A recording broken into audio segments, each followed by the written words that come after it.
Ça tourne en boucle comme BFM, t'existes plus comme REM. Tout est en grève comme RER, ça capte partout comme France Inter. Faut pas croire tout ce qu'on dit à la télévision. Merci YouTube pour la liberté d'expression. Sur la vérité absolue, de l'info et de l'actu. Si t'as un doute sur le contenu, check les sources ou le nombre de vues. Sur la vérité absolue, de l'info et de l'actu. Si t'as un doute sur le contenu, check les sources ou le nombre de vues. Calme-toi Dimitri, la force tranquille, ça tape dans le mille. De midi à minuit, dégomme les mensonges comme des quilles. Depuis qu'il y a des séances publiques, je veux plus au cirque mais à l'hémicycle. Scandale politique et médiatique, pour rien rater il faut que tu cliques. Mec c'est Rémi, le meilleur du pire en ligne de mire. Aucun parti pris, que des avis bien réfléchis. J'suis encore bourré comme un Polac, donc j'pensais voir Laurent Ournal. J'crois que j'suis toujours à côté de la plaque, mais en politique j'sais qui est le crack. Ouais j'sais qui est le crack. Juste milieu. J'crois que j'sais qui est le crack. Ça lit des kilomètres de presse pour faire un résumé express. Ça charbonne comme un chinois avec la qualité d'un bavarois. On sera en retraite après notre mort, on sera bouffé par l'inflation. Dans le doute je vais voter Voldemort pour les prochaines élections. Passe de la country à la drill sans transition. C'est pas une bonne idée de me confier cette mission. Si t'aimes pas, dégoûte pas les autres. C'est pas moi qui le dis, moi je suis roi des pauvres. Pour réfléchir, j'ai qu'un euro, mais au moins je tomberai pas dans la fraude. Je le prononce Mittel, comme Angela Merkel. Désolé, je fais ce que je peux, je trouve ma répartie chez Lidl. Des enquêtes exceptionnelles, pas de langue de bois et de l'humour. La revue c'est juste mensuel, les vidéos c'est juste tous les jours. Ouais, c'est juste tous les jours. Juste milieu. Regarde ça tous les jours. Juste milieu. Désolé pour mon manque de répartie. Je sais même pas ce que je débite. C'est dur la géopolitique.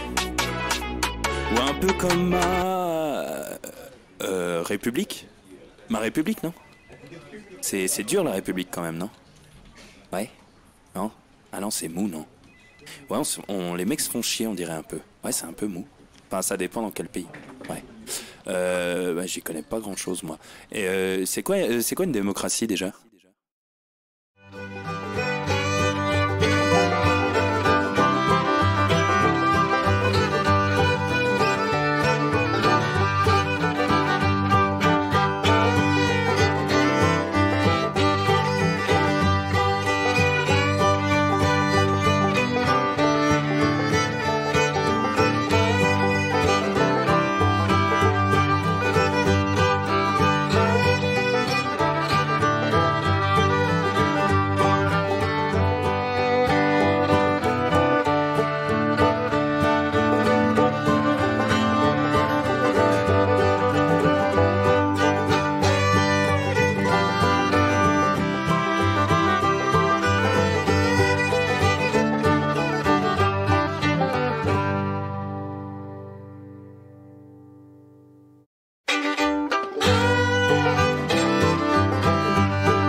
Ça tourne en boucle comme BFM, t'existes plus comme REM. Tout est en grève comme RER, ça capte partout comme France Inter. Faut pas croire tout ce qu'on dit à la télévision. Merci YouTube pour la liberté d'expression. Sur la vérité absolue, de l'info et de l'actu. Si t'as un doute sur le contenu, check les sources ou le nombre de vues. Sur la vérité absolue, de l'info et de l'actu. Si t'as un doute sur le contenu, check les sources ou le nombre de vues. Calme-toi Dimitri, la force tranquille, ça tape dans le mille. De midi à minuit, dégomme les mensonges comme des quilles. Depuis qu'il y a des séances publiques, je veux plus au cirque mais à l'hémicycle. Scandale politique et médiatique, pour rien rater il faut que tu cliques. Mec c'est Rémi, le meilleur du pire en ligne de mire. aucun parti pris, que des avis bien réfléchis. J'ai encore bourré comme un Polac, donc je pensais voir Laurent Ournac. Je crois que je suis toujours à côté de la plaque, mais en politique c'est qui est le crack. Ouais, je sais qui est le crack. Juste milieu. Je crois que je sais qui est le crack. Ça lit des kilomètres de presse pour faire un résumé express. Ça charbonne comme un chinois avec la qualité d'un bavarois. On sera en retraite après notre mort, on sera bouffé par l'inflation. Dans le doute je vais voter Voldemort pour les prochaines élections. Parce que la country à la drill sans transition, c'est pas une bonne idée de me confier cette mission. Si t'aimes pas, dégoûte pas les autres. C'est pas moi qui le dis, moi je suis roi des pauvres. Pour réfléchir, j'ai qu'un euro, non, moi je tomberai pas dans la fraude. Je le prononce Relichesmittel, comme Angela Merkel. Désolé, je fais ce que je peux, je trouve ma répartie chez Lidl. Des enquêtes exceptionnelles, pas de langue de bois et de l'humour. La revue c'est juste mensuel, les vidéos c'est juste tous les jours. Ouais, c'est juste tous les jours. Juste milieu. Regarde ça tous les jours. Juste milieu. Désolé pour mon manque de répartie. Je sais même pas ce que je débite. C'est dur la géopolitique. Ou un peu comme ma République. Ma République, non? C'est dur la République quand même, non? Ouais? Non? Ah non, c'est mou, non? Ouais, les mecs se font chier, on dirait un peu. Ouais, c'est un peu mou. Enfin, ça dépend dans quel pays. Ouais. Bah, j'y connais pas grand chose, moi. Et c'est quoi une démocratie déjà?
Ça tourne en boucle comme BFM, t'existes plus comme REM. Tout est en grève comme RER, ça capte partout comme France Inter.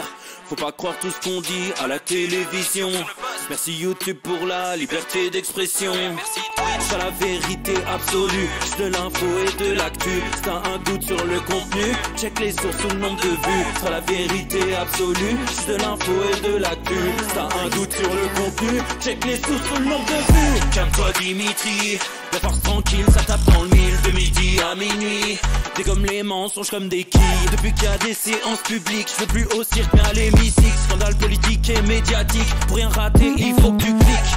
Mec c'est Rémi, le meilleur du pire en ligne de mire. Aucun parti pris, que des avis bien réfléchis. J'ai encore bourré comme un Polac, donc je pensais voir Laurent Ournac. Je crois que je suis toujours à côté de la plaque, mais en politique c'est qui est le crack. Ouais je sais qui est le crack. Juste milieu. Je crois que je sais qui est le crack. Ça lit des kilomètres de presse pour faire un résumé express. Ça charbonne comme un chinois avec la qualité d'un bavarois. On sera en retraite après notre mort, on sera bouffé par l'inflation. Dans le doute je vais voter Voldemort pour les prochaines élections. Parce que la country à la drill sans transition, C'est pas une bonne idée de me confier cette mission. Si t'aimes pas, dégoûte pas les autres. C'est pas moi qui le dis, moi je suis roi des pauvres. Pour réfléchir, j'ai qu'un euro, non, moi je tomberai pas dans la fraude. Je le prononcerai Lichesmittel, comme Angela Merkel. Désolé, je fais ce que je peux, je trouve ma répartie chez Lidl. Des enquêtes exceptionnelles, pas de langue de bois et de l'humour. La revue c'est juste mensuel, les vidéos c'est juste tous les jours. Ouais, c'est juste tous les jours. Juste milieu. Regarde ça tous les jours. Juste milieu. Désolé pour mon manque de répartie. Je sais même pas ce que je débite. C'est dur la géopolitique. Ou un peu comme ma... République. Ma République, non? C'est dur la République quand même, non? Ouais? Non? Ah non, c'est mou, non?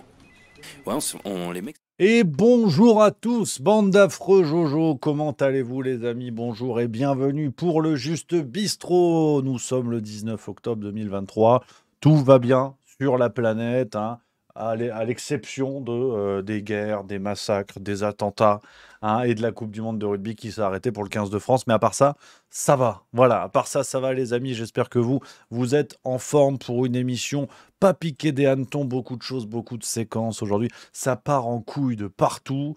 Nos médias nous offrent des séquences absolument lunaires. On va regarder ça. On va se faire le complément d'enquête sur Sofia Chikirou, parce que mine de rien,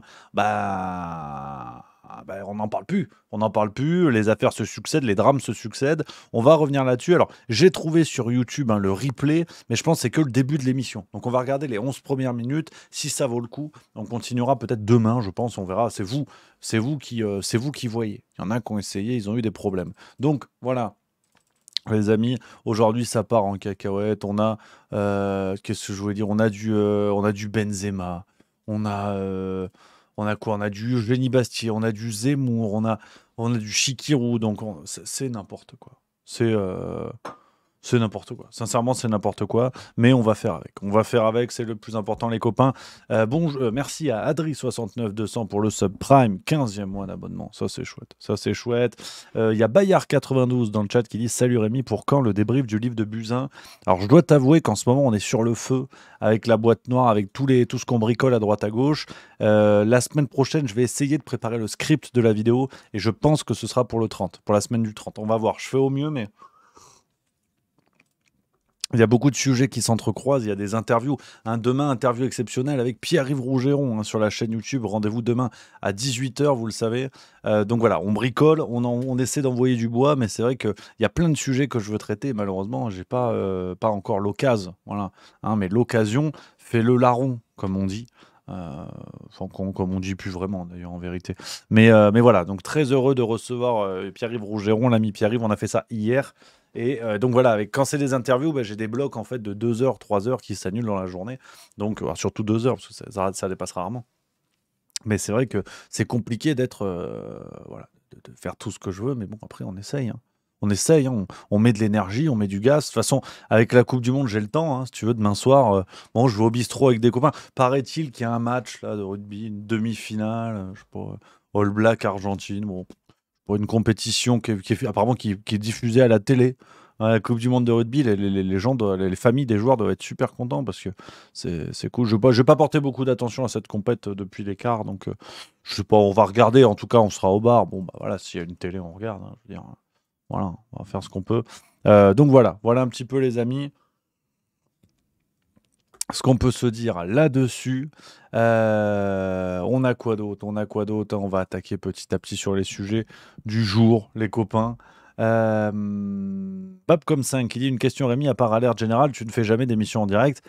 Tu l'as sous les yeux, cher ami. C'est le Juste Bistrot. Merde, c'est en direct. Ouais. Alors sur YouTube, non. C'est vrai qu'on a pris l'habitude d'être sur Twitch. C'est pour respecter les formats. C'est que sur Twitch, on est en direct. Sur YouTube, non. Peut-être de temps en temps, il faudrait qu'on en refasse aussi sur YouTube. Ce serait une bonne idée à voir, mais il faudrait trouver un format clair pour bien différencier le bazar. À voir. On essaie de faire ce qu'on peut, mais c'est vrai que après les journées ont que 24 heures. C'est vrai qu'au bout d'un moment, il faut se rendre à l'évidence. Voilà, c'est comme ça. C'est comme ça un peu les amis. Donc voilà. Ouais, bah, mon Babcom, je sais, t'inquiète, je te taquine. Alors non, c'est vrai que les interviews, on pourrait aussi les faire en direct, mais étant une brute en technique, déjà quand on a voilà, des invités hein, qui nous donnent du temps, c'est chouette et tout. Si en plus on prend des risques que c'est en direct, que ça se passe pas bien, ça peut être une galère. Donc je préfère le format un peu pas en direct du coup. Donc ouais, voilà un petit peu. Alors question très importante de Massan3466 qui dit Rémi, en termes de vin, t'es plutôt rouge, blanc ou rosé? Alors vous savez, hein, le juste milieu n'est pas qu'un nom de chaîne. Je suis laïque, bien évidemment, notamment en matière de bibine et la couleur, franchement, les trois. Il n'y a pas de problème. Alors, allez, si on est honnête jusqu'au bout, parce que la transparence, c'est important, hein, c'est comme Jérôme Cahuzac qui disait ça, euh, c'est clairement le rosé qui perd la partie. Ah, je suis pas giga rosé. Maintenant, s'il y a, t'inquiète pas, je peux bricoler avec ça. Je peux bricoler avec ça. Il n'y a pas beaucoup de soucis là-dessus. Et voilà. Et Katine82 qui dit pour moi rouge, ça c'est vrai que c'est la vraie question. C'est la vraie question. On peut se poser, on peut se faire la réflexion. C'est important que tout le monde donne son avis, les copains. Blue Bee 3, un magret et du rosé. Non, mais bien évidemment. Mais un magret et de l'eau de Javel, si tu veux. Enfin, il n'y a pas de problème. Il n'y a pas de problème. Non, non. Et Tilusae qui dit quand tu vas dans le Nord, quelle bière tu prends? Alors, on est sur des vrais sujets. Alors, normalement, c'est vendredi détente, mais on attaque aujourd'hui, il n'y a pas de problème. Alors, bière, ça, j'aime bien. Ça, j'essaie de me faire une culture. Alors, tout ce qui est bière du Nord, bière belge, je suis pas un grand fou, mais là encore, voilà. C'est-à-dire que on est vraiment sur la question de s'il y a que ça, j'en bois 8 litres quand même, mais je fais la moue. Tu vois, parce que parfois, j'ai très envie de faire la moue, tu vois. Donc, on peut bricoler sur de la Jeanlin, on peut bricoler sur de la Chimay Bleue, on peut bricoler sur de la Hapkin. Le bar où on va à Lausanne, par exemple, elle est en pression. Il arrive que j'en prenne de temps en temps, ça c'est pas impossible.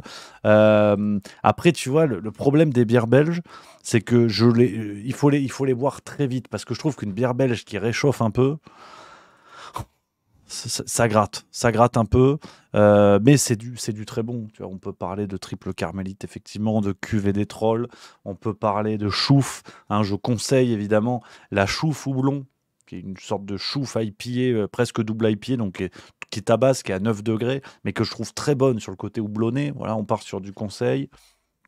On peut parler Orval, évidemment. Ma préférée chez les Belges, c'est la Orval, ça c'est clair. On peut parler de ça. On peut aller chercher à Lille, parce que je commence à avoir un certain ancrage là-bas. À Lille, on peut parler de la brasserie, comment qui s'appelle? La Brickhouse. Brickhouse, qui est un truc extraordinaire. Un jour, je rêve d'interviewer faire un format là-bas. Une semaine. Une semaine. La Brickhouse, qui est une brasserie qui a poussé du côté de Lille. Alors, ils sont très bons en com, hein, le patron de ça. Et un mec, bon, Madame Milieu m'en a parlé, parce que c'est la même école. Bon, bref, c'est pas le sujet. Qui a au départ fait des études de marketing, qui est une brute en market, et il s'est associé avec un super brasseur. Et ils font vraiment des trucs vraiment chouettes. Et ils ont ouvert plusieurs plusieurs boutiques, resto, bar et tout déjà à Lille. Et là, un nouveau truc à Paris. C'est vraiment sympa. Vraiment sympa. Donc voilà, du côté nord, on a ça. Après, qu'est-ce que je peux te dire? Non, à choisir, c'est pas mes préférés, mais je bricole. Bière du Nord, bière belge, je peux tout à fait bricoler. Oui, un Orval, j'ai fait l'erreur, ça va. Une bouteille d'Orval. Voilà, ça va. Il y a Sebi DC qui est sur le dossier. Bien joué, c'est vrai. Hmm. D'ailleurs, vous rigolez, mais moi j'ai des infos très importantes à vous transmettre. J'ai appris aujourd'hui en regardant TikTok. C'est Hélène Darroze, il y a un TikTok avec Hélène Darroze qui dit, apparemment, on dit une nem. Je sais pas si vous validez l'info. Elle dit ça tout au long du TikTok. Et je me suis dit, merde, j'ai toujours pensé que c'était un nem. Apparemment, c'est une nem. Et là, tu vois, donc on va vérifier sur Larousse, hein, le dictionnaire. Donc là, c'est officiel. Hein. C'est officiel. Qu'est-ce qu'on nous dit? Nem, non masculin. Donc Hélène Darroze est en train de nous dire des conneries. C'est ça le projet. On va vérifier. Je vais vous montrer le TikTok en direct. J'en ai rien à foutre. Je suis là pour vérifier l'information. Moi. Parce qu'un nem, une nem, ça change absolument tout. Voilà, Rimkus, très bonne vanne, c'est le côté juste bistrot. Ça dépend si le nem a un sgeg ou non. Très bonne, très bonne. Moi, je prends. En vrai, je suis client. Je suis client. Attends, c'est quoi? C'est un truc où elle va manger dans un restaurant. Le resto préféré d'Hélène Darroze, regarde. Je te mets le micro, écoute. C'est ça le truc. Les rouleaux sont très bons. La salade est très bonne, les nems sont très bonnes. Voilà. compagnie ici. J'ai amené toutes mes équipes parce que je voulais qu'ils connaissent, parce que depuis le temps qu'ils en entendent parler et qu'ils savent que c'est ma cantine. Vous dirais que c'est le restaurant auquel tu vas le plus dans Paris? Oui, ouais. Ça, c'est leur nem. D'abord, elles sont super croustillantes, donc ça, c'est super agréable. Voilà. Leurs nems sont très bonnes, sont super croustillantes. Alors peut-être qu'elle parle le féministe universel, là, comme l'autre zinzin là, qui était passé chez le crayon, la séquence qui avait fait parler. Il faut que je vous retrouve ça, tiens, on va attaquer comme ça. Possible que effectivement le nem non-binaire, ce soit ça. Ça, c'est possible. Et sinon, attends, ouais, on va faire aussi autre chose. Je vais vous montrer, parce que je vois ça sur YouTube. Je vais vous montrer un truc, un film que j'aime bien. C'est quasiment le vendredi détente aujourd'hui, on va pas se mentir. Qu'est-ce que je vous... C'est quoi je devais vous montrer? J'ai déjà oublié. Merde, c'était quoi? C'était quoi je devais vous montrer? Je sais plus. Oh, waouh, intellectuellement, je suis au niveau du cintre là. Là, c'est très très chaud. Ah oui, le féministe universel, là, je sais pas quoi. Tu vas voir. C'est assez bluffant la séquence. Voilà, vous l'avez peut-être vu, ça c'était sur le crayon voilà, qu'on embrasse. Regardez cette séquence. Rains, si je dis il pleut, j'exprime la même pensée. Même si elle se fait par une autre langue, c'est pas parce que je dis Oui, il bah pleut. du coup, elle pleut, ça vous dérangera pas? Bah c'est Bah bon, si, alors parce que on peut vous avez- s'entendre, Mais non, elle parce pleut, que- voilà, terminé. Bah, non, ça pas change terminé. rien.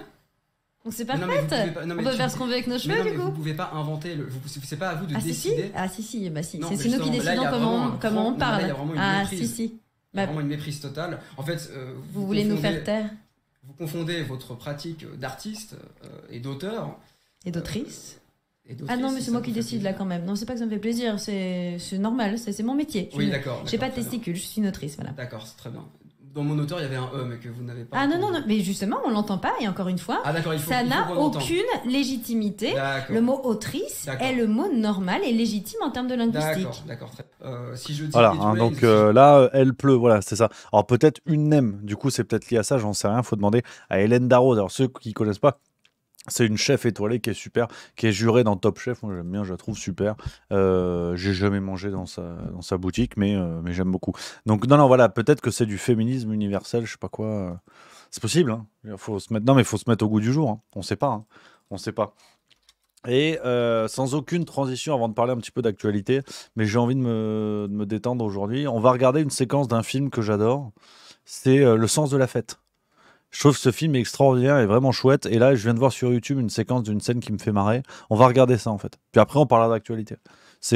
Franchement, on est dans l'échauffement du vendredi détente. Je vous mens pas. Si vous l'avez pas vu, ce film, jetez-vous dessus. Ça, c'est un film comédie des dernières années, on peut le dire. Et puis quand même, hein, après, on arrête sur le vendredi détente parce qu'on est jeudi, les gars. On va se perdre si on commence comme ça.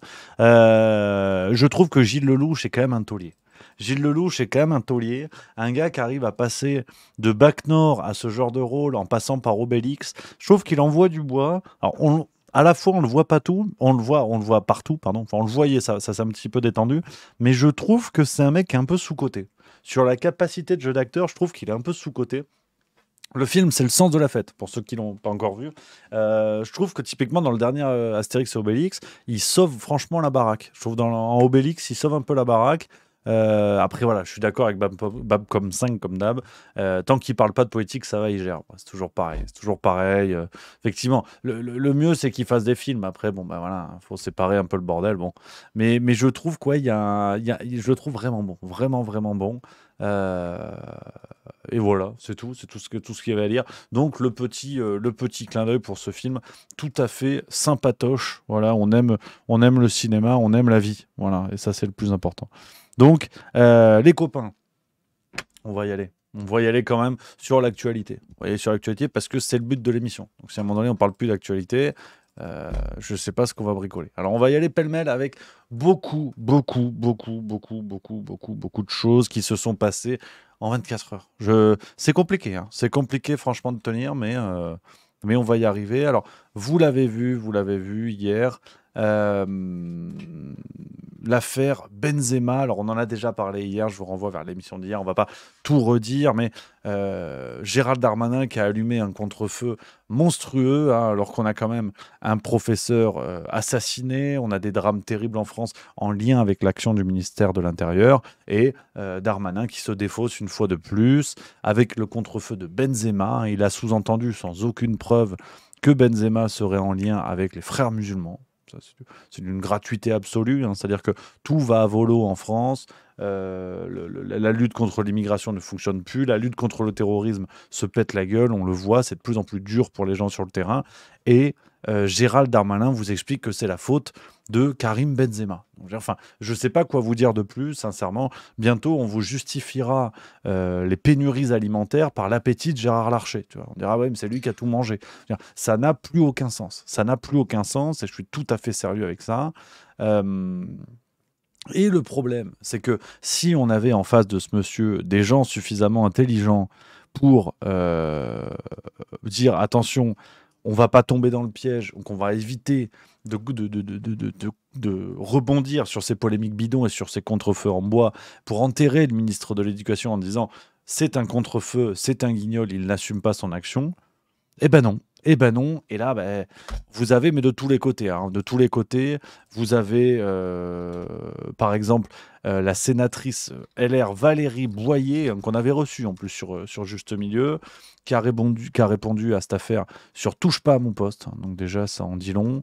Faut que je vous retrouve la séquence. Alors elle veut carrément la déchéance de nationalité pour Karim Benzema. Que si les propos de Gérald Darmanin étaient avérés, s'ils avaient la gravité qu'il disait ce matin, s'il avait des éléments, à ce moment-là, il fallait aller plus loin parce qu'aujourd'hui, vous l'avez dit, j'écoutais votre émission en arrivant, effectivement, on ne parle que de ce conflit abominable qui fait suite au plus grand pogrom qu'on ait connu depuis la Deuxième Guerre mondiale, parce qu'il n'y a jamais eu autant de Juifs tués que depuis le 7 octobre, et qu'aujourd'hui, eh bien, on a la situation que nous connaissons en Israël et dans la bande de Gaza, qui affecte tout le monde.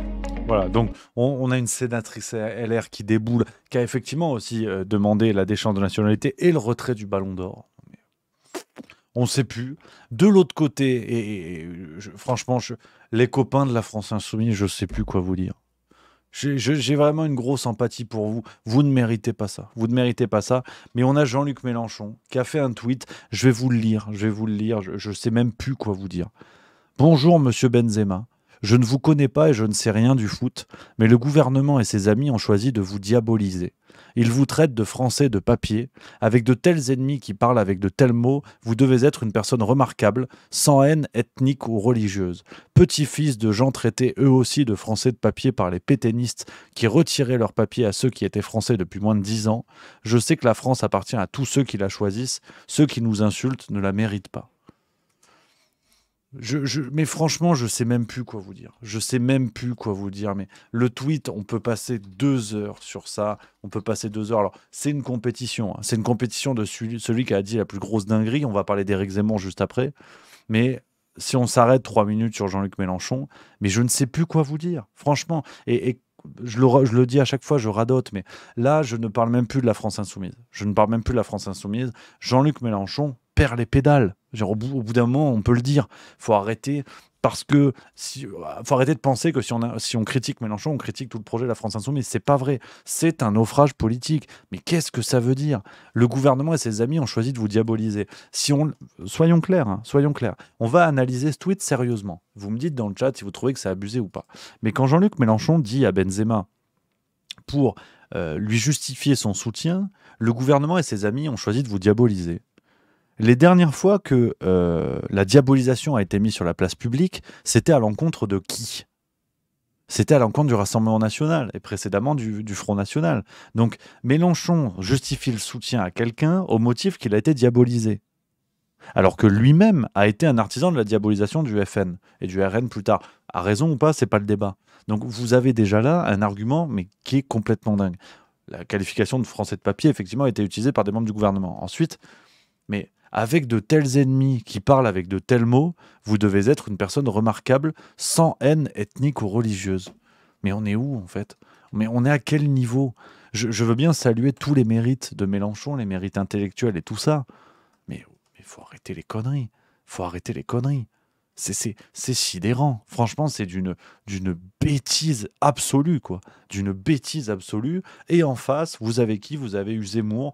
Voilà, c'est vraiment le match nul de la connerie politique. Je vous laisse voter dans le chat. Hein, où est le pire d'après vous? C'est un truc de dingue. Merci à Coldisc pour le sub niveau 1. Regardez ce qu'a dit Zemmour pour sa part. Benzema est un islamiste pour vous? Ah, pour moi, Karim Benzema est un islamiste. Je ne sais pas ce que c'est qu'un islamiste. Moi, ce que je sais, c'est que c'est un musulman qui veut appliquer la charia et que la charia prévoit le djihad et que le djihad, ça veut dire tuer Dominique Bernard, ça veut dire tuer Samuel Paty. Vous faites un lien entre Karim Benzema, qui a ses opinions, qui peuvent être contestées, contestables, on peut être d'accord, pas d'accord, et l'assassin du professeur de français. Vous faites un lien entre les deux? Absolument. Je fais un lien direct. Parce que toutes ces personnes-là... C'est pas du délit de sale gueule, ça, quand même? Pas du tout, cher monsieur. Toutes ces personnes-là pensent que la charia est une loi divine et qu'elle s'impose à eux et que dans la charia, il y a divers sourates et que cette charia prévoit, entre autres, le djihad, qui est la guerre sainte contre les infidèles. Les infidèles, c'est vous et moi. Éric Zemmour, on va parler un tout. Qu'est-ce que vous voulez que je vous dise? Qu'est-ce que vous voulez que je vous dise? C'est hallucinant, c'est hallucinant. Vous avez d'un côté Jean-Luc Mélenchon qui estime que les ennemis de mes ennemis sont mes amis, et Éric Zemmour qui dit bah en fait Karim Benzema c'est le djihad et c'est l'assassinat de Dominique Bernard. Voilà. La mesure, la réflexion, le respect du temps des drames. C'est complètement dingue. Et ça, c'est notre vie politique. Donc là, je suis content, enfin je suis content, c'est terrible, mais les deux séquences que je viens de vous montrer, au moins on ne pourra pas pour une fois m'accuser d'avoir tapé sur les uns ou sur les autres. Là, vous voyez bien que c'est une séquence parfaite pour illustrer le fait que voilà ce qu'est devenu notre vie politique. Vous avez des personnalités qui sont devenues parfaitement inutiles sur le réel, qui n'ont plus aucune prise sur le réel, et donc qui n'ont plus que le discours pour justifier de leur existence. Mais un discours qui, parce qu'incapable, parce que n'ayant aucune prise sur le réel, ces gens-là doivent se contenter de formules fortes, mais qui n'ont pas de réalité, qui n'ont pas de sérieux. Ce que dit Éric Zemmour est profondément dingue. Ce que dit Jean-Luc Mélenchon est profondément dingue. Mais ce sont des gens qui sont à ce point, comment dire, c'est de l'huile essentielle de leur idéologie. Ils n'ont plus que ça pour faire parler d'eux. Parce que Jean-Luc Mélenchon n'a plus aucune fonction politique, si on s'en tient vraiment au dossier de chacun, et Éric Zemmour est président d'un parti qui n'a ni député ni sénateur. Donc, vous voyez que là, en plus, on parle de gens dont l'action politique est quasiment au néant. Jean-Luc Mélenchon, c'est une sorte de Palpatine de la France insoumise. Ceux qui connaissent un peu Star Wars, c'est-à-dire que... Et encore, Palpatine, il est président du Sénat. Il gère le Sénat. Mais Mélenchon, en vérité, on a cette impression qu'il se donne comme ça le beau rôle de quelqu'un qui a une hauteur de vue et qui réagit à l'actualité en disant non, mais attendez, moi je vous dis ça parce que j'ai plus de prise politique. Et dans l'ombre, comme Palpatine et Dark Sidious et qui mènent les Sith à la guerre, vous avez Mélenchon qui parlerait comme ça à ses troupes en coulisses en disant vous dites bien ça. Puis après, hop, le Mélenchon public de ah, mais moi, vous savez, moi je dis rien, moi je sais pas. C'est hallucinant, c'est hallucinant. Alors qu'on soit bien d'accord, je ne défends pas le cas de Benzema. Comme dans d'autres thématiques, il faut que je sois rigoureux intellectuellement. Il y a le joueur de foot qu'on peut apprécier, qui est bon, qui est pas bon, qui a le ballon d'or. Je pense qu'on peut quand même reconnaître que c'est un grand joueur. Carrière extraordinaire, des Ligues des Champions comme s'il en pleuvait au Real. Ça, c'est une chose. Après, il y a la personnalité médiatique. C'est-à-dire qu'à partir du moment où le joueur de foot range les crampons et que par ses tweets, par ses apparitions médiatiques ou autres, il va avoir tel ou tel positionnement sur l'actualité, tel ou tel positionnement politique, à partir de là, on peut parler d'une personnalité... mais disons médiatique, personnalité politique, faut pas déconner, mais personnalité politique, personnalité médiatique. Donc, et là, c'est vrai que Benzema, on peut le questionner. Il y a eu les affaires. Pour moi, l'affaire qui m'a le plus dérangé, ça reste celle de la sextape, qui est une affaire qui est juridiquement condamnable, qui a été condamnée. Point. Après, chanter ou pas la Marseillaise, c'est un éternel débat. En plus, un débat d'une mauvaise foi, je veux dire. si vous voulez, pour moi, ce débat-là, c'est l'équivalent des pompes à vélo de la France Insoumise, donc Thomas Porte et son collègue, qui avaient pointé du doigt Bastien Chalureau au début de la Coupe du Monde en disant Bastien Chalureau, raciste, vous avez vu l'accusation. On a activé un débat qui, au fond, n'avait aucun intérêt et dont les activateurs n'avaient rien à branler. Et pour moi, quand l'extrême droite active le débat de vous avez vu, machin chante pas la Marseillaise, c'est un débat en bois. Parce que si vraiment ça tenait à cœur à ces gens-là, regardez le match de foot, malheureusement, de foot ou pas d'ailleurs, il y a plein de joueurs qui chantent pas la Marseillaise. Au rugby, vous en avez aussi quelques-uns, on n'en fait pas du foin. Donc c'est de la polémique en bois. On a le droit. Moi, personnellement, ça me dérange à titre individuel. Je vous livre mon avis personnel, mais ça me dérange parce que quand on porte le maillot, moi, j'aime, ça me fait vibrer les valeurs, voilà, d'être fier de porter le maillot français, d'être content de servir entre guillemets la nation sur son terrain. Mais pour autant, on va pas foutre en tôle ceux qui chantent pas la Marseillaise. C'est un truc qui m'emmerde. Mais bon, si les gars sont là, c'est qu'à un moment donné, ils se sont imposés par leurs compétences, par leur qualité sportive, et c'est ça qui fait qu'ils sont sur le terrain. C'est pas le fait que ce soit des bons ou des mauvais patriotes. Donc, ce débat-là peut se poser, il n'y a pas de problème, tu vois. Mais il faut pas non plus en faire des tonnes quand ça nous arrange pour taper un tel ou un tel du doigt. Benzema, après voilà, il y a eu cette histoire de partage là, d'un poste d'un combattant UFC, je sais pas quoi. Il y a des choses effectivement qui peuvent sembler problématiques, mais en même temps, rien ne tombe sous le coup de la loi jusqu'à présent. Donc, si on veut être rigoureux intellectuellement, quand je vous dis, par exemple, je mélange des choses qui ont, sur le fond, qui n'ont absolument rien à voir, mais je parle de la forme. Quand on dit, par exemple, le Rassemblement national est un parti sorti de l'arc républicain, enfin ça c'était avant, un parti nazi, raciste, tout ce que vous voulez. Sauf que le parti existe toujours. Donc pour moi, un parti qui n'a pas, un parti qui est hors la loi, c'est ça qui doit être supprimé. Le Rassemblement national, il est tout à fait dans la loi, il respecte la loi, point. Donc toutes les polémiques qui naissent autour du supposé républicanisme du Front National, du Rassemblement National, c'est bidon, c'est du débat en bois, parce que soit ça respecte la loi, soit ça respecte pas la loi. Et pour moi, Benzema, c'est la même chose. On fait des polémiques sur ce qu'il a dit sur Twitter, Instagram, machin ou quoi. Si c'était le cas, fallait le poursuivre en justice au moment des faits. Là, on parle de choses qui datent de plusieurs années. Donc, faut arrêter les conneries. Et c'est pour ça, c'est un truc qui m'embête profondément. Et voir aujourd'hui la résurgence de ce débat en mousse, mais franchement, où tu vois des politiciens, Mélenchon le reconnaît, au moins il a l'honnêteté de dire il connaît pas le foot et tout. Mais je veux dire, de quoi vous vous mêlez, quoi? Vous pensez sincèrement que vous allez gratter des voix pour un tweet en soutien ou en attaque à Benzema? Mais au bout d'un moment, d'ailleurs, si on renverse la chose, je m'emballe un petit peu aujourd'hui, mais je vous livre mes réflexions comme ça. Au bout d'un moment, se pose quand même la question de la considération réelle qu'ont les politiciens pour leurs électeurs. Quand je vois ce genre de choses, je ne veux pas leur attribuer des pensées, je suis personne, je vous livre juste ce que moi je pense, mais quand je vois ce genre de tweet où du jour au lendemain, Jean-Luc Mélenchon se prend de passion pour Benzema, est-ce que c'est pas la preuve, ou Zemmour pareil, Zemmour qui en parle aussi, qu'on se met d'accord, est-ce que c'est pas la preuve qu'au fond, les grands politiciens comme ceux-là prennent leurs électeurs pour d'immenses abrutis en disant tiens, on va faire un tweet pour ou contre Benzema, et les gens vont dire oh, il a fait le tweet, je vais voter pour lui en 2027. Je trouve qu'il y a quelque chose, si on va un peu au fond des choses, vraiment prendre les électeurs pour des trous du cul, avec comme ça de l'électoralisme en bois, et vraiment le petit tweet pour espérer prendre des votes. Je sais pas ce que vous en pensez, mais c'est un truc qui me turlupine de plus en plus. Je prends vos messages, les copains, dans le chat. Il y a Az69DZ qui nous dit « Bravo Rémi, regardons Benzema pour ce qu'il est, un footballeur. Si on veut commenter l'affaire de la sextape, pas de souci. Mais de là à lui prêter des propos politiques et surtout en faire... Attends, il y a le chat qui défile. Surtout en faire des tonnes sur les propos supposés d'un footeux, ça montre le niveau de la politique. Je ne me souviens pas d'un De Gaulle commenter les propos des sportifs, mais moins loin, ni Mitterrand, ni même Chirac n'accordaient de l'importance. Je suis d'accord avec toi.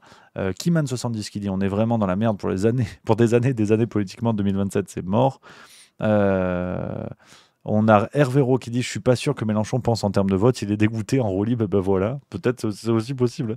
ST4N822 qui dit c'est clairement une pièce de théâtre la politique, j'ai pris conscience de ça depuis longtemps déjà. Bibi6844, le pire c'est que les gens qui condamnent Benzema font exactement ce qu'ils condamnent. Et Nyang Daouda qui dit c'est juste pour faire oublier leur incompétence. C'est possible aussi, je crois que tout se tient. dans cette histoire. Donc voilà un petit peu sur cette affaire Benzema qui risque, à mon avis, d'occuper encore les médias quelques jours, hein, pendant ce temps. Parce que c'est vrai que c'est le problème numéro un, savoir effectivement ce qui se passe, quoi. C'est zinzin, mais bon, qu'est-ce que tu veux que je te dise, c'est comme ça. On continue les amis avec une séquence qu'on a eue qui est vraiment formidable, hein. Je voulais vous la montrer pour vous montrer cette pièce de théâtre vraiment qui est bluffante, Je vous dis pas qui c'est, je vous dis pas le contexte, et on en parle après. Je pense que ça. Voilà. Bon, j'ai vu beaucoup de gens dans le chat qui se tapaient déjà le cul par terre. Alors ce monsieur, faut que je vous donne le contexte, c'est Mathieu Pigasse, milliardaire, investisseur français connu, qui effectivement détient des parts du Monde, hein, détient assez majoritairement avec Xavier Niel notamment. Et le mec te dit, ouais, il faut assurer l'indépendance des rédactions. Voilà. C'est pour ça que dans le Monde, on peut trouver, bien sûr, souvent hein, des tribunes critiques à l'égard du pouvoir. On peut trouver vraiment un traitement de l'actualité tout à fait différent, parfois alternatif, qui vient contredire la ligne éditoriale des autres médias. Ouais. Et tout ça sur France Inter, radio publique financée par l'État. Voilà. Le cocktail est violent. On va pas se mentir. On est sur du Jet 27 Malibu Jean. Ça bricole. Faut avoir l'estomac bien accroché. Mais voilà. Et effectivement, il y a Ribcus qui le dit. Je pense que on peut attribuer la Golden Pompe à vélo de la semaine à Mathieu Pigasse, hein, qui fait son entrée dans le classement, parce que en tant que milliardaire qui met la main sur des médias, alors qu'on sait très bien que racheter un média, ça n'est pas rentable, vous ne faites pas du pognon avec ça, donc il y a bien des buts idéologiques derrière, et le mec vient t'expliquer qu'il est très important de défendre l'indépendance des rédactions. Là, on est sur de la Golden Pompe à vélo, on est sur du trophée brillant, tu te vois la couille en te regardant dedans, c'est bluffant. C'est bluffant. Non, franchement, c'est bluffant. C'est-à-dire qu'on est au niveau... il faut trouver la métaphore, il faut chercher, il faut que je me renouvelle dans mes métaphores, parce que c'est vrai que tu as souvent les mêmes, mais c'est... ouais, je sais pas, qu'est-ce qu'on pourrait te dire, tu vois je sais pas... je cherche, parce que j'ai souvent les mêmes cibles, tu vois. Et ça, on m'a dit plusieurs fois dans les commentaires, on m'a dit, Rémi, change tes métaphores et tout, c'est vrai. C'est vrai, mais là, tu vois, tout de suite, ça vient pas, tu vois. C'est fou, mais ça vient. Puis je peux pas vous surprendre. Là, c'est ça. C'est la surprise. C'est très important. C'est mon côté Gérald Darmanin, tu sais. Tu veux un logement social, hop, je te baise. C'est ça la surprise, tu vois. Hop, toi, t'arrives, dossier, pam, tu l'as. Enfin, pas l'appartement. Merci à Laura Libre qui vient de sub pour 6 mois d'avance. Merci beaucoup, merci cher ami. Voilà les copains. Donc cette histoire que du plaisir. On a une belle métaphore de Stan 822. C'est l'écureuil qui se mange le gland. Celle-là, je l'aime beaucoup. Alors, il n'est pas impossible que je la vole. Si tu la vois dans les prochaines vidéos, c'est toi le chef. C'est grâce à toi tout ça. Elle me plaît beaucoup. Sache-le, elle me plaît beaucoup. Donc voilà, pour Mathieu Pigasse, qu'est-ce que je voulais vous dire d'autre aujourd'hui à tout le monde mange. On est sur un épisode très juste milieu, c'est ce qui me plaît. On a Eugénie Bastier, que j'aime beaucoup aussi, hein, sincèrement, que j'aime beaucoup. Alors bien sûr, parce qu'elle est tout à fait charmante, mais tout à fait intelligente aussi, il faut le dire, hein, c'est le bistrot. Eugénie Bastier, en roue libre, hein, pareil, sur CNews, l'heure des pros. Les enseignants, dans leur grande majorité, sont des héros du quotidien qui effectivement, ont la tâche hyper difficile de transmettre dans le territoire où c'est extrêmement compliqué. Mais les syndicats enseignants ont aussi une responsabilité parce qu'ils sont, pardon, mais gauchistes, qui sont dans le pas de vague aussi parce qu'ils ne veulent jamais parler des sujets qui fâchent, l'immigration, l'islamisme. Ils se sont mis en grève parce que pendant le Covid, il n'y avait pas de purificateur d'air dans les classes, mais ils ne sont pas capables de faire du droit de retrait ou des grèves quand il y a des enseignants qui sont tués. Voilà, j'entends ce que vous dites, mais... Si on pointait les responsabilités, il faut être large, voilà. Je suis d'accord avec vous, mais aujourd'hui, qui est un jour particulier, je ne voudrais pas évidemment pointer du doigt la responsabilité des professeurs, mais les syndicats, peut-être, les syndicats, ceux que vous avez cités. Enfin, pas les enseignants, je pointe les syndicats. Donc voilà. Donc, quand on parle de raccourci en roue libre, on a aussi celui-là, hein, avec un sous-entendu assez crasseux de dire, bah, quand même, les syndicats de profs qui manifestent pas, résultat, il y a des enseignants qui se font buter. Faut se détendre, faut quand même se détendre, hein, tout à fait sérieusement. En plus, à quelques heures, à quelques jours seulement du drame. Bon, on a des dingueries à tous les étages. C'est-à-dire que moi, je vous avoue, je suis pas mécontent de la période parce que, mine de rien, la notion de juste milieu, aujourd'hui, ça devient important, hein. Ça devient très important. Faut que je vous lise en ce moment, je lis une petite parenthèse, mais j'ai lu une page, j'ai pensé à vous. Je lis un supplément du Monde, enfin un supplément, un hors-série du Monde sur George Orwell, qui est tout à fait intéressant. Je suis en train de me bricoler ça dans le bus en ce moment. Et la dernière fois, j'ai trouvé un passage, je voulais vous le lire. Alors, c'est pas exactement le juste milieu, mais il explique un peu ce qu'on allait avoir dans nos mondes plus tard, et j'ai trouvé ça très intéressant. Merde, faut que je vous le retrouve. Oh, tu vois, c'est fou comme ça va vite, hein. C'est fou comme ça va vite. Nanana.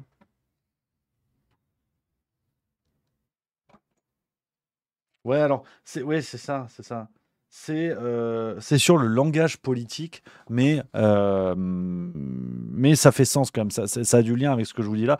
T'as vu, le Juste Bistrot, c'est quand même pas mal, hein. On fait des blagues de cul, on dit des trucs à la con, et parfois, hop, George Orwell. T'as vu? Non, mais ça déconne pas. Il écrit ça dans La politique et la langue anglaise. C'est un texte sorti en avril 1946. Donc Brigitte Macron n'avait que 122 ans à l'époque. Il écrit petit moment intelligent. Après, on passe à autre chose. On verra ce que j'ai envie. Les discours et les écrits politiques sont aujourd'hui pour l'essentiel une défense de l'indéfendable. Des faits tels que le maintien de la domination britannique en Inde, les purges et les déportations en Russie, le largage de bombes atomiques sur le Japon peuvent sans doute être défendus, mais seulement à l'aide d'arguments d'une brutalité insupportable à la plupart des gens et qui ne cadrent pas avec les buts affichés des partis politiques. Le langage politique doit donc principalement consister en euphémismes, pétitions de principe et imprécisions nébuleuses. Des villages sans défense subissent des bombardements aériens, leurs habitants sont chassés dans les campagnes, leur bétail est mitraillé, leurs huttes sont détruites par des bombes incendiaires, cela s'appelle la pacification.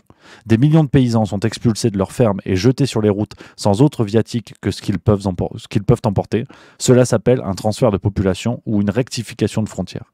Des gens sont emprisonnés sans jugement pendant des années ou abattus d'une balle dans la nuque ou envoyés dans les camps de bûcherons de l'Arctique pour y mourir du scorbut. Cela s'appelle l'élimination des éléments suspects. Cette phraséologie est nécessaire si l'on veut nommer les choses sans évoquer les images mentales correspondantes.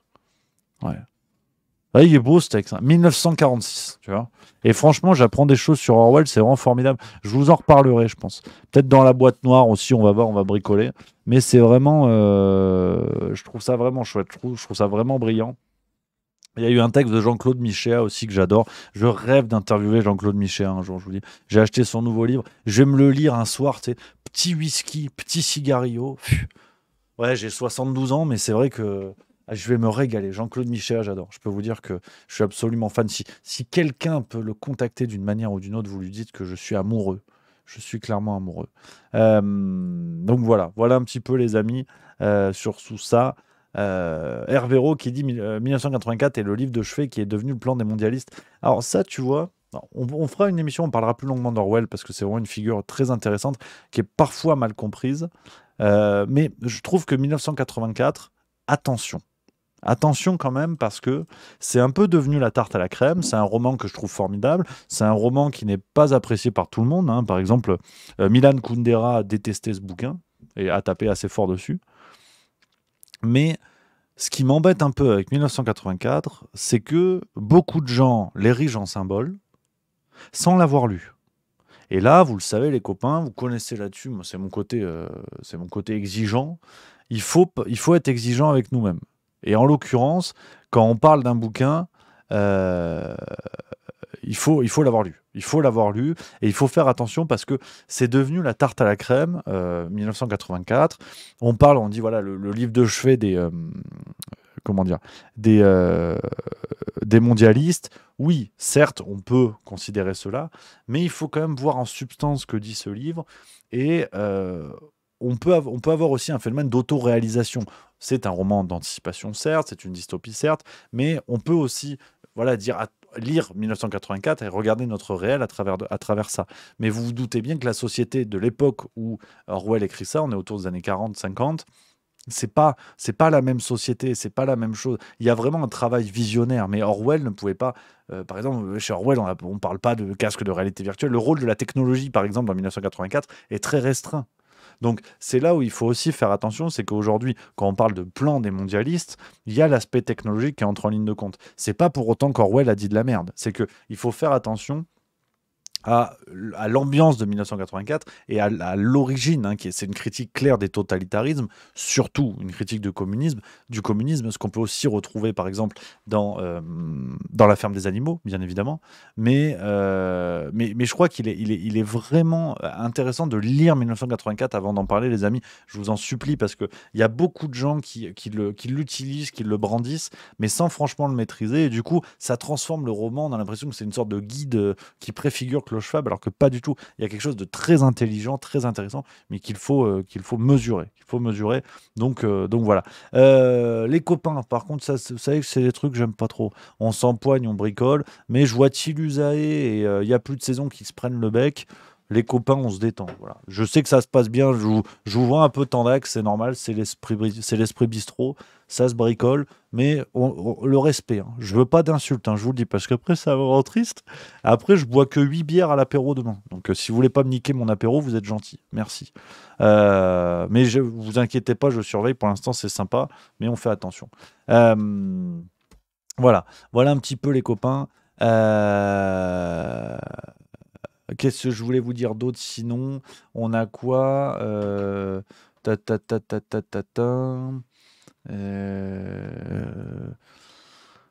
Voilà, Stan 822 qui dit pas oublier les pistaches dans ce cas-là, évidemment, ça c'est très important. Les pistaches. On a eu un aveu, le lapsus. On a eu un aveu aussi sur CNews, très intéressant, une petite séquence. Hein, le monde est fou. Le monde est fou. On continue sans aucune transition. On est toujours sur CNews. Écoutez cette histoire. Sur la société française et sur sa capacité à vivre ensemble et à intégrer aujourd'hui une communauté musulmane sans souci, est-ce que vous avez évolué ou pas sur ces sujets? Je vous réponds effectivement avec la citation d'Emmanuel Mounier, ce philosophe que personne ne connaît mais qui a dit des choses intéressantes. Et Mounier, je l'ai noté, disait « L'événement devient notre maître intérieur ». C'est-à-dire qu'effectivement, ce qui se passe dans ce monde aujourd'hui, pourtant moi je suis né en 1945, et le monde dans lequel je suis né, il était tout de même assez turbulent. Mais ce qui se passe aujourd'hui m'oblige à oublier un certain nombre de certitudes. Par exemple, j'étais persuadé qu'on pouvait tous vivre ensemble. C'était mon dada, c'était ma réflexion ultime. Je pensais que ce monde multiculturel pouvait exister. Et je suis de plus en plus inquiet, pour pas dire plus. Voilà, par exemple, des choses sur lesquelles j'ai évolué.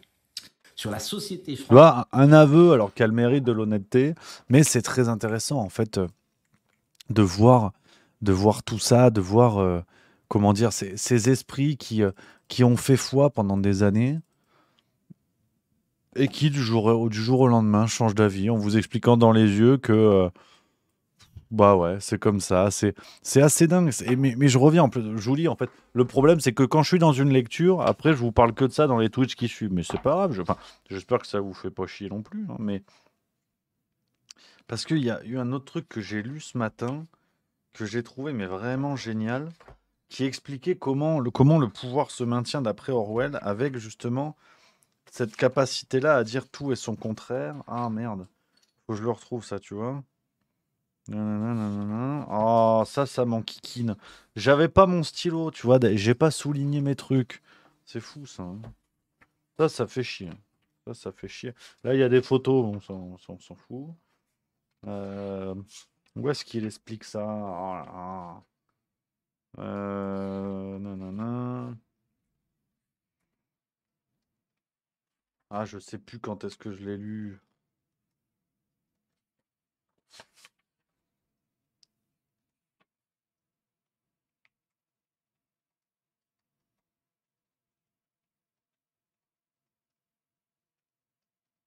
Ah, je sais plus. Faut que je vous le retrouve. Je préparais une petite émission et on parlera vraiment spécifiquement d'Orwell. Je trouve que... Ah voilà, si, j'ai retrouvé, c'est ça. J'ai retrouvé, les amis. C'est dans un texte Littérature et totalitarisme, 1941. Et franchement, on est là-dedans. Vous savez, dans ces gens qui changent d'avis du jour au lendemain, qui bricolent, qui vous disent tout et son contraire avec bien sûr l'impunité. Hein, c'est-à-dire ces gens-là qui ne subissent pas les conséquences de leurs idéologies changeantes. On peut aller lire par exemple Nicolas Nassim Taleb qui a écrit un bouquin qui s'appelle Jouer sa peau, qui est très intéressant, qui développe cette idée-là, où il développe l'idée que au fond les politiciens, les élites qui dirigent font des lois, pour aller vite, hein, je vous le dis rapidement, décident de choses dont ils n'ont pas à subir les conséquences. Et pour lui, il parle le cas, c'est aussi le cas d'une entreprise, par exemple. Il dit, par exemple, vous avez dans une entreprise le PDG qui va choisir une stratégie. Si la stratégie se plante, au fond, c'est pas son salaire à lui qui sera baissé, c'est pas lui qui va se faire dégager. Et je trouve cette notion intéressante. Et Orwell, donc il y a quasiment 100 ans, hein, en 1941, t'imagines, explique ça. Je vous lis là encore un petit paragraphe, puis après on va parler de l'affaire Chikirou. On va regarder le début de complément d'enquête. Voilà. Dans l'Europe médiévale, l'Église vous dictait ce que vous deviez croire, mais elle vous laissait au moins conserver une même croyance du berceau à la tombe. Elle ne vous demandait pas de croire une chose le lundi et une autre le mardi. Et cela reste vrai, à des degrés divers, pour n'importe quel croyant, qu'il soit chrétien, hindouiste, bouddhiste ou musulman. En un sens, ses pensées sont étroitement circonscrites, mais il passe toute sa vie dans un même cadre de pensée. On ne cherche pas à manipuler ses émotions. Avec le totalitarisme, c'est exactement le contraire qui se produit. Ce qui caractérise l'État totalitaire, c'est qu'il régente la pensée, mais ne la fixe pas. Il établit des dogmes intangibles, puis il les modifie d'un jour à l'autre. Il a besoin de dogmes parce qu'il a besoin de la soumission absolue de ses sujets, mais il ne peut éviter les changements dictés par les impératifs de la politique de la force. Il se proclame infaillible et en même temps, ça nous rappelle quelqu'un, s'emploie à détruire l'idée même de vérité objective. Ça, c'est vraiment central. Et en fait, si j'avais noté les trucs, regarde, tu vois, ça, c'est mon écriture de pingouin, ça. J'avais noté les trucs. Donc, je trouve que c'est vraiment, vraiment, vraiment très intéressant et que ça préfigure clairement le monde dans lequel nous sommes. Les amis, on continue cette émission avec un petit peu de React. Ça mange pas de pain. L'affaire Chikirou, on en avait parlé, le complément d'enquête sur l'affaire Chikirou. Le complément d'enquête a mis sur YouTube les 11 premières minutes. On se regarde ça, si ça vous va. Et si vous êtes chaud, on continuera peut-être demain. Je pense qu'honnêtement, ça suffira. On va voir, je ne l'ai pas vu encore, donc je le découvre avec vous. On va voir un petit peu ce que ça donne sur cette affaire-là, parce que c'est vrai que l'affaire Chikirou, qui a été très vite mise de côté, alors à raison bien sûr avec le conflit israélo-palestinien, mais quand même, ne l'oublions pas trop vite, parce qu'il y a peut-être des dingueries, on va voir, je le découvre avec vous. C'est parti, on part pour 11 minutes, on va voir ce que ça donne. À la France Insoumise, elle fait partie des très rares intouchables, comme lui. Vous ne me touchez pas! Ne touchez pas! Complément d'enquête sur la plus secrète et la plus puissante des insoumises, Sophia Chikirou, le bras armé de Jean-Luc Mélenchon.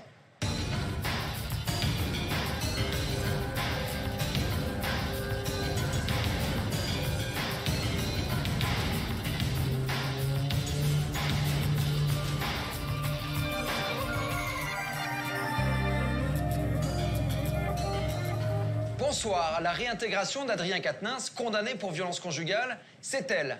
La guerre de l'image menée par Jean-Luc Mélenchon, c'est encore elle. Sophia Chikirou, c'est un peu la deuxième patronne de la France Insoumise. La stratège de l'ombre, accusée en interne de verrouiller le parti au profit du grand chef. Elle passe son temps à gueuler sur les gens. Et les gens ne disent rien parce qu'en fait, il y a Jean-Luc derrière. Ils ont un rapport tout à fait monarchique. Cette experte en communication, qui a fait du candidat Mélenchon le troisième homme de la présidentielle, pourrait-elle un jour causer sa perte? On vous raconte ce soir comment cette fidèle mélenchoniste s'est retrouvée au cœur d'une enquête judiciaire pour escroquerie dans le cadre de la campagne de 2017. Si elle est coupable de ce dont on l'accuse, Georges Mélenchon est responsable. Et personne ne se mettra derrière lui pour une nouvelle campagne présidentielle en 2027. Pour en parler, on s'est installé place de la République à Paris, où Sophia Chikirou avait organisé un meeting géant pendant la campagne de 2017. On recevra dans quelques instants Gérard Miller, un compagnon de route de Jean-Luc Mélenchon. Alors, je prends juste, on fait du réact, donc je papote au milieu. Il y a Stelf5 qui dit, c'est Alexis Poulain qui en a bien parlé, le débat sur Chikirou, c'est de la politique politicienne. Alors là, je veux bien connaître les arguments, par contre. J'ai pas vu la vidéo où l'ami Alexis en parle, mais ça, je serais curieux de savoir pourquoi c'est de la politique politicienne. Parce que si scandale il y a, alors c'est ce qu'on va découvrir, j'ai pas encore vu l'émission, hein, mais on a quand même des éléments déjà qui pèsent, elle a déjà eu des condamnations et tout ça. Moi je veux bien, mais dans ce cas-là, tout scandale révélé devient la politique politicienne. Donc je veux bien, mais je suis toujours un peu en délicatesse avec ces arguments-là, mais je sais pas. Donc n'hésite pas, Stelf5, à nous en dire plus. Il avait d'ailleurs pris la parole sur scène à l'époque et il connaît très bien Sophia Chikirou. On l'interroge juste après l'enquête de Julien Daguerre, Mathieu Régnier et Vincent Gobert.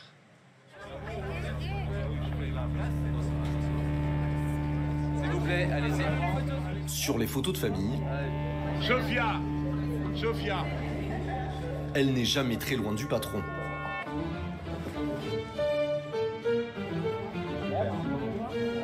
Son visage ne vous dit peut-être pas grand-chose.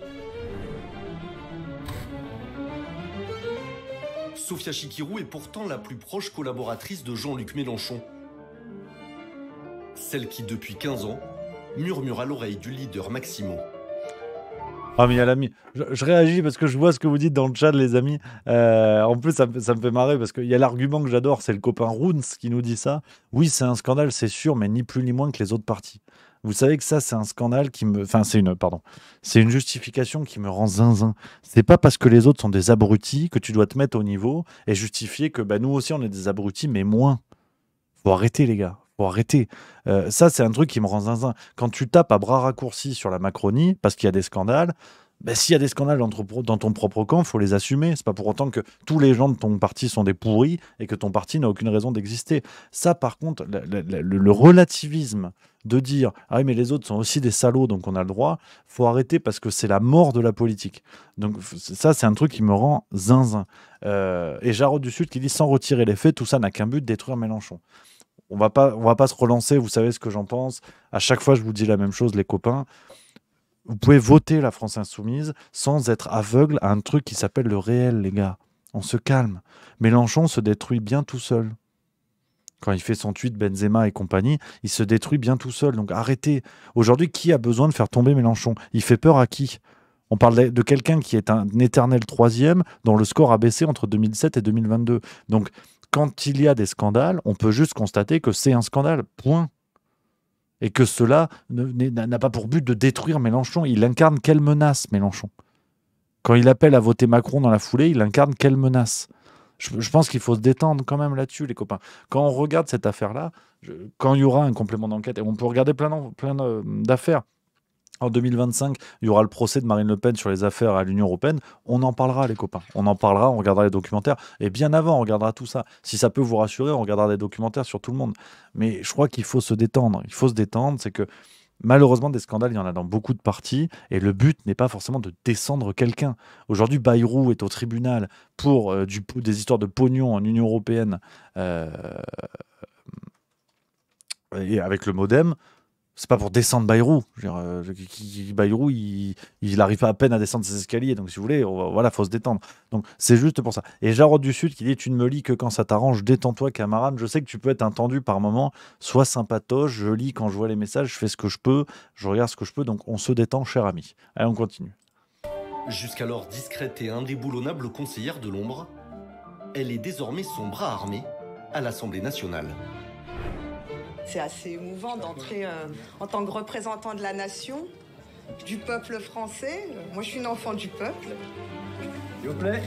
V de la victoire et point levé, Sophia Chikirou a été élue en 2022 députée de Paris dès le premier tour. Et très vite, l'insoumise a imposé son style.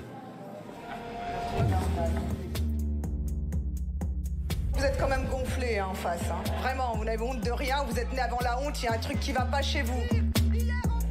Depuis plus d'1 an, elle multiplie les invectives sur les bancs de l'Assemblée. En plein débat sur la réforme des retraites, Sophia Chikirou attaque frontalement la chef du gouvernement. Ce ne sont pas les mots d'une première ministre, ce sont les mots d'un bourreau. Sa méthode, électriser l'hémicycle. Je suis extrêmement fière que nous soyons là avec chacun de nos amendements que nous défendons dans le but d'éviter que les Français se retrouvent 2 ans dans la galère, dans la misère, au chômage, mal payés, à cause de vous, à cause de vous, à cause de vous. Des saillies verbales contre le pouvoir en place, des mots qui claquent. Qui se cache derrière cette bouillonnante insoumise? Et quel est son rôle dans le mouvement? Pour le savoir, nous nous sommes rendus à un grand raout organisé par Jean-Luc Mélenchon. Ce jour-là, le leader insoumis inaugure sa fondation réunissant chercheurs et intellectuels pour penser la société de demain. La doctrine néolibérale est un obscurantisme. Donc nous renouons avec l'histoire des Lumières. Ah ouais, excusez-moi, il faut que j'aille. La quasi-totalité de ses lieutenants a fait le déplacement. Sofia Chikirou avait elle aussi annoncé sa présence, mais malheureusement pour nous, son siège restera vide tout au long de la cérémonie. Merci. À la fin de l'inauguration, Jean-Luc Mélenchon, de son côté, ne nous laisse aucun doute sur ce qu'il pense de notre projet de portrait. Monsieur Mélenchon, bonjour, excusez-moi, juste une question. Je peux vous poser juste une petite question, toute simple? Vous êtes un égout, allez-vous-en. Je suis quoi? Il nous traite d'égout, nous invite à quitter les lieux. Le cas Sofia Chikirou serait-il un sujet tabou chez les insoumis? Une chose est sûre, la femme de confiance de Jean-Luc Mélenchon impressionne autant qu'elle agace au sein de son mouvement. C'est une dame qui dit les choses. Et Sofia, elle tient tête. Elle porte la parole de Françaises et de Français et je pense qu'elle le fait très bien. Je peux vous dire que d'avoir quelqu'un comme ça, ça envoie. Adepte des polémiques, Sofia Chikirou a récemment comparé le communiste Fabien Roussel à un collabo. La sortie a choqué jusque dans son propre camp, mais rares sont ceux qui osent la critiquer en public, et pour cause. Dans notre groupe politique, il y a une déférence vis-à-vis d'elle. Parce que Jean-Luc, il a déjà éliminé des gens qui n'ont pas été gentils avec elle. Dans notre regard, tout le monde sait que ça provoque l'exclusion. Il n'existe pas l'épaisseur d'une feuille de papier en cigarette, à ma connaissance, entre Jean-Luc Mélenchon et Sofia Chikirou. Politiquement, c'est la même personne. Elle fait partie des gens qui ont le charisme suffisant pour pouvoir revendiquer la succession. Ambitieuse, la néo-députée viserait aujourd'hui la mairie de Paris. Mais c'est d'abord une communicante, celle qui a su changer au fil des présidentielles l'image du candidat Mélenchon. Elle a un don de la communication et, pour employer un mot ancien, de la propagande, qui est tout à fait remarquable. C'est une femme de pouvoir, intelligente, avec une volonté d'acier et qui ne recule devant rien pour arriver à ses fins. À la tête de sa société de communication, éphémère patronne de la web télé Le Média, la chef d'entreprise est accusée d'avoir eu des pratiques parfois très éloignées des valeurs de son parti. Je dirais que c'est une personne qui est brutale, qui est vulgaire, qui a le goût d'humilier les gens. Plusieurs fois, j'ai vu des personnes sortir en claquant la porte ou en pleurant. Il y a deux visages. Il y a Sofia qui dit des choses très intéressantes sur les plateaux télé et dans ses discours. Et il y a Sofia qui maltraite ses salariés. Je ne baisserai pas les yeux. Et pour me faire baisser les yeux, il faudra me les crever. Depuis la présidentielle de 2017, l'ex-directrice de communication de Jean-Luc Mélenchon est aussi sous la menace d'une possible mise en examen dans l'affaire des comptes de campagne de LFI. L'un des soupçons qu'il y a dans ce dossier, c'est d'avoir escroqué en partie l'État français, c'est-à-dire le contribuable, en se faisant rembourser des prestations qui soit n'ont pas existé, soit qu'elles ont été très largement surfacturées. Dans l'enquête, les chiffres qui circulent dépasseraient le 1 million d'euros. Si elle est coupable de ce dont on l'accuse, Jean-Luc Mélenchon est responsable. Et personne ne se mettra derrière lui pour une nouvelle campagne présidentielle en 2027. La République, c'est moi! C'est moi qui suis parlementaire! Poussez-vous de là, ouvrez-moi cette porte! Donc c'est un enjeu absolument colossal. Juste un mot, s'il vous plaît. Il y a retransmission de l'intervention. Enquête sur celle qui a fait le succès du leader insoumis et qui pourrait demain causer sa perte. S'il vous plaît! Bon, en gros, ça a l'air d'être l'intro ce qu'ils ont mis, quoi.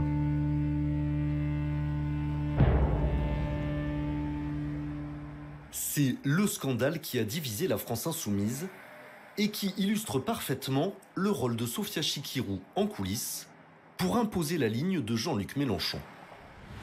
Je vais appeler le dernier amendement de cette série qui est présenté par M. Quatennens. Merci, Monsieur le Président. Ce jour-là, la députée de Paris est la première à se lever pour applaudir Adrien Quatennens, pourtant suspendu de LFI après sa condamnation pour violence conjugale. L'ex-étoile montante du mouvement reprend alors pour la première fois la parole dans l'hémicycle. Assez légitimement, il y a du tumulte au sein. Bon, alors par contre, il faut reconnaître que bon, déboîter la France Insoumise, c'est une chose avec un documentaire, mais interviewer Aurore Berger, je suis pas sûr du mouvement, par contre, hein, qu'on soit bien d'accord. Hein. Au moment de cette interview, Aurore Berger était encore la chef de file des parlementaires macronistes. Moi, j'ai un député qui spontanément, Pierre Cazeneuve, se lève, dit non mais est-ce on se rend compte de ce qui est en train de se passer? Et quand l'un de leurs collègues, qui a été condamné pour avoir frappé son épouse, prend la parole sur un amendement, vous restez stoïque? Pire que ça, vous l'applaudissez? Bon, alors précisons quand même que ces gens-là dépendent d'un ministère de l'Intérieur qui a été à l'intérieur d'une femme dans un contexte d'échange sexuel, enfin de faveur sexuelle contre un appartement social. Hein. Et donc ces gens-là font la leçon. Il faut quand même remettre l'église au milieu du village parce qu'ils sont bien gentils, France Télé. Mais là, même moi, je trouve ça abusé. Tu vois, c'est dire. Pour ceux qui pensent que je suis un anti-LFI primaire, tu vois, c'est dire.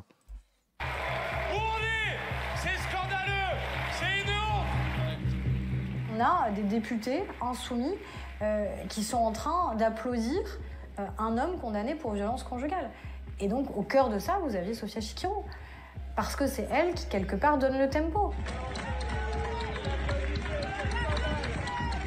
C'est immédiatement elle qui, avant même qu'il aille pour s'exprimer, se met à l'entourer, à l'encadrer, à venir le soutenir. Et qui donc envoie un signal à tous les autres députés LFI en disant « si moi je le soutiens, ça veut dire que Mélenchon le soutient, donc vous avez intérêt à faire la même chose. »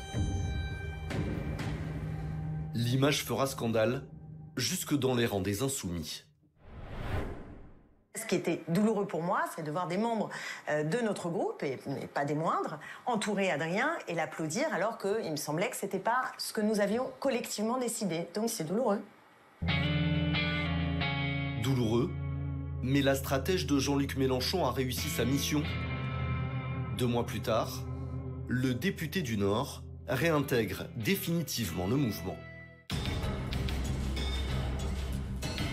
Bon, c'était l'intro du bordel, on va pas se mentir, c'est moyenasse. Quand tu justifies, enfin quand tu vas interviewer Aurore Berger pour taper sur LFI, bon c'est quand même assez dingue. Et on rappelle quand même, hein, petite métaphore, là j'ai retrouvé le sens de la métaphore, si Aurore Berger était un cours d'eau, ce serait une gorge profonde. Donc si vous voulez que cette dame vienne irriguer le débat de son intelligence, c'est fâcheux. C'est fâcheux. Je prends le message de Roons parce que je vois que ça fait papoter. Moi, ça me plaît. Ça crée le débat. Et c'est quand même marrant ce qui se passe sur la chaîne parce qu'il y a des pro-LFI, il y a des anti-LFI, il y a des gens qui sont à peu près au milieu de tout ça. Et c'est chouette parce qu'on est tous ensemble. Et là, on touche au but, mine de rien. Même si ça sent canaille, ça s'attrape un petit peu par le col, je trouve que ça fait plaisir. Il y a l'ami Roons qui dit... Attends, je reprends ton message. Détends-toi, Rémi. MDR, tu détestes quand on dit que c'est ni plus ni moins. Ça veut pas dire que j'excuse, c'est juste que c'est vraiment un scandale en carton par rapport à des sujets vraiment graves, c'est tout. Après, si les journalistes préfèrent parler de ça au lieu de balancer sur nos élites vendues aux USA et à l'OTAN et les magouilles de l'Union européenne, chacun son métier de journaliste. Alors, cher ami, tu vas voir où je vais en venir, mais je suis pas du tout d'accord avec toi. Mais pas du tout. Parce qu'à ce rythme-là, tu justifies tout. Au fond... Qu'est-ce qu'un ministre de la Justice mis en examen à côté de la mort de centaines et de milliers de gens dans le monde? Que sont tous les scandales de la Macronie à côté de la guerre qui se passe actuellement entre Israël et la Palestine? Le problème, c'est que quand tu vas dans un jeu de contraste, c'est du relativisme, donc plus rien n'a d'importance. Tu auras toujours plus grave. Et le problème, c'est que ça justifie n'importe quelle démarche. Tu vas avoir des gens qui vont te dire « Bah ouais, mais en même temps, bon, la guerre, ok, c'est une chose, mais le réchauffement climatique, si demain la planète n'est plus vivable. » Et donc, ce relativisme poussé à l'outrance, c'est la fin de la pensée. C'est qu'on peut penser plusieurs choses en même temps. On a un cerveau qui est assez brillant pour permettre ça. Et donc, quand un scandale politique, on le compare à un scandale politique. On ne le compare pas à une guerre qui n'a pas franchement de lien. Je comprends ce que tu veux dire, mais je ne suis pas franchement d'accord, parce que pour moi, c'est la fin de la pensée. Alors, il y a Freebird01, qui, avec beaucoup d'arguments, dit Tu dis nimp, aucun rapport. Donc n'hésite pas à développer un petit peu, parce que là, c'est quand même un petit peu court. Il y a Roons qui répond, du coup, cher ami Roons. Oui, mais ils font un reportage avant le début de la chaîne. Les médias, c'est tout. Tu peux faire un écrit dans un journal, mais pas en faire une enquête. Bah, après, je t'avoue, je l'ai pas vu encore l'enquête. Donc, faut que je la voie en entier. Peut-être qu'il y a d'autres choses, ou peut-être que c'est juste ça, auquel cas ce serait nul. On pourra le regarder ensemble. Hein. Ça, je suis d'accord avec toi. Et Freebird01 qui dit lis avant, ouais, mes chers amis, t'imagines bien que j'ai autre chose à branler. Des messages, il y en a plein. Tu dis c'est pas marrant, à la fin, c'est lourd. Est-ce que c'est ça qu'il faut lire?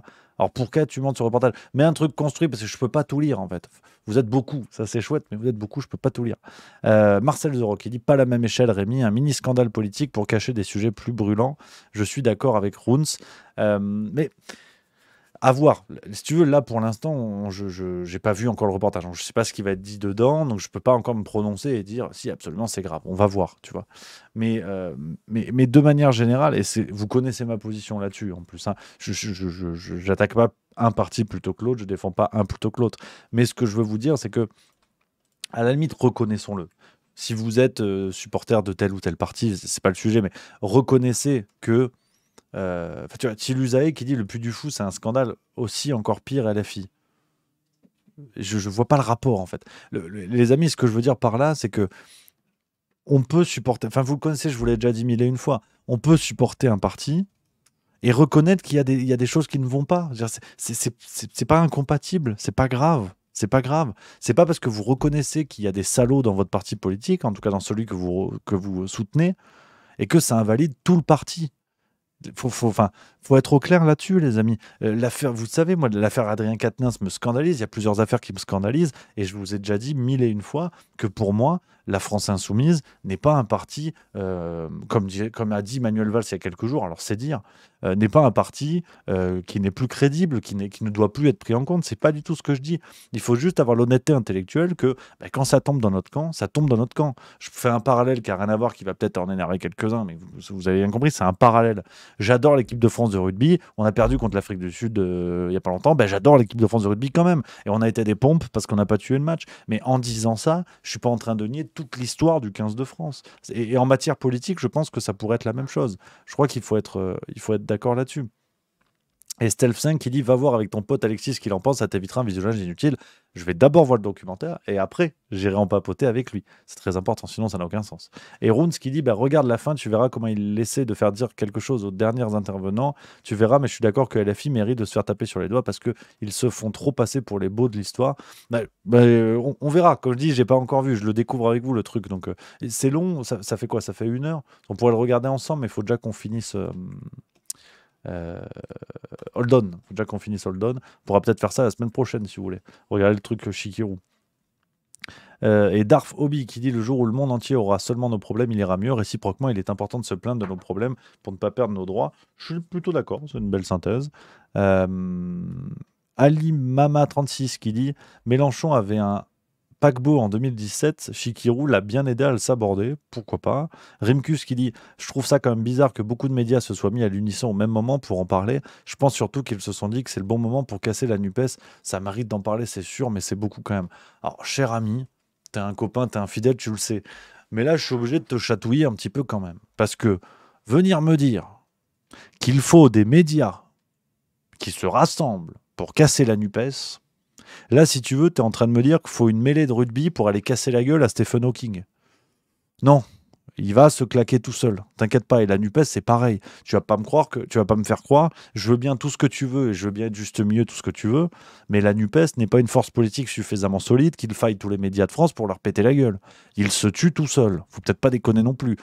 Enfin, je pense qu'on peut au moins être d'accord là-dessus quand même. Là, je suis obligé de te chatouiller un petit peu. Donc bon, faut peut-être pas déconner non plus. Et puis, je suis désolé, mais les gars, comment dire, c'est toujours la même chose. C'est toujours la même chose. Et Volka Schulze qui dit j'avoue, un complément d'enquête sur Sarkozy, il y avait plus de matière, je pose ça là. Ouais, mais les gars, vous êtes les copains, on est ensemble. Mais je trouve franchement que vous êtes malhonnêtes. Vous êtes un peu malhonnête. Je vous le dis en toute amitié, mais vous êtes un peu malhonnête. Sur Sarkozy, les médias en ont pas parlé. Genre, Mediapart fait son beurre, et à juste titre, vu les scandales qu'il y a, à juste titre. Mais faut pas déconner.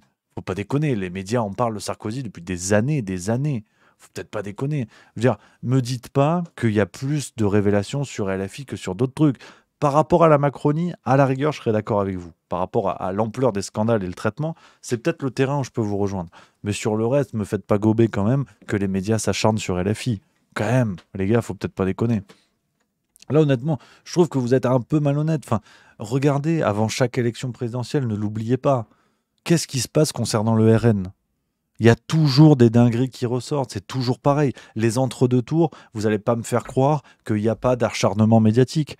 Je ne dis pas qu'il n'y en a pas sur la France Insoumise, mais je dis juste qu'il y a aussi de la matière. Enfin, si, honnêtement, les gars, si les médias ne traitaient pas les affaires de la France Insoumise, ce serait tout aussi un scandale. C'est ce qui se passe avec la Macronie. Je suis complètement d'accord, attention. Mais les gars, déconnez pas. Vous avez vu toutes les affaires de la France Insoumise. Vous connaissez ma position maintenant. Hein. Pour moi, toutes ces trompettes, Boyard, Quatennens et compagnie, toutes ces trompettes nuisent d'abord à leur parti et à leurs électeurs. Les autres s'en font un festin et se régalent.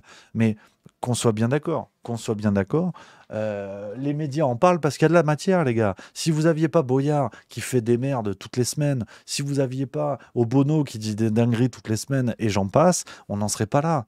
Donc, il faut aussi savoir critiquer son propre camp pour avancer, les amis. C'est comme une équipe de sport. À un moment donné, tu prends branlé sur le branlé, tu peux pas dire c'est l'arbitre. Quand ça fait 14 matchs que tu perds et que ça a été 14 arbitres différents, c'est que t'es nul. Et que les solutions, il faut les chercher chez toi. Donc, faut pas non plus se leurrer, les copains. Faut pas se leurrer tout seul parce que sinon, on s'en sort pas. Même si vous soutenez la France Insoumise, pas de problème, ok, mais l'autocritique va faire progresser la machine. Et aujourd'hui, est-ce qu'un Mélenchon est le meilleur capitaine à bord ? Par exemple, tu vois, pourquoi pas, tu vois ? C'est une question à poser. Mais commencer à expliquer que les médias s'acharnent pour tuer Mélenchon et faire tomber la NUPES, oh les gars, déconnez pas, franchement, déconnez pas. Qu'il y en ait plus que d'habitude, je veux bien, mais faut pas abuser, les gars. La NUPES, c'est morné, la NUPES, vous le savez très bien quand même. Ça aussi, c'est un spécimen que j'aimerais beaucoup rencontrer dans ma vie. Ce sont des gens qui ont pensé 4 mois, ont pensé après les législatives que la NUPES avait de l'avenir politique. Je rêve un jour de rencontrer quelqu'un qui me dit ça, les yeux dans les bleus, et qui m'explique, si, c'était super. Alors ça, mais je te jure, je peux payer pour rencontrer quelqu'un comme ça. Je te jure. Mais je taquine. Il y a Bibi7844 qui dit pour Boyard et Quatennens, je suis à 100% d'accord qu'ils font de la merde, mais pour Chikirou, à moins qu'elle ait vraiment eu des comportements illégaux, je comprends. Attends, pardon, ça circule. Je comprends pas trop ce qu'on lui reproche, à part avoir une grande gueule. Là encore, je vous l'ai dit, les gars, je veux voir le documentaire. Vous avez vu, j'essaie d'être prudent. Je veux pas tailler dans le gras. J'ai vu des extraits, j'ai pas vu le bordel en entier pour l'instant. Freebird01, faire tomber la NUPES, c'est sûr, et même dans des streams de gauche ou copains comme le tien, on passe sa vie à le descendre. Mais la NUPES, alors je vous redis peut-être, mon cher Freebird, peut-être tu m'as pas entendu parler de ça, il n'y a pas de souci, c'est normal, on peut pas être partout non plus.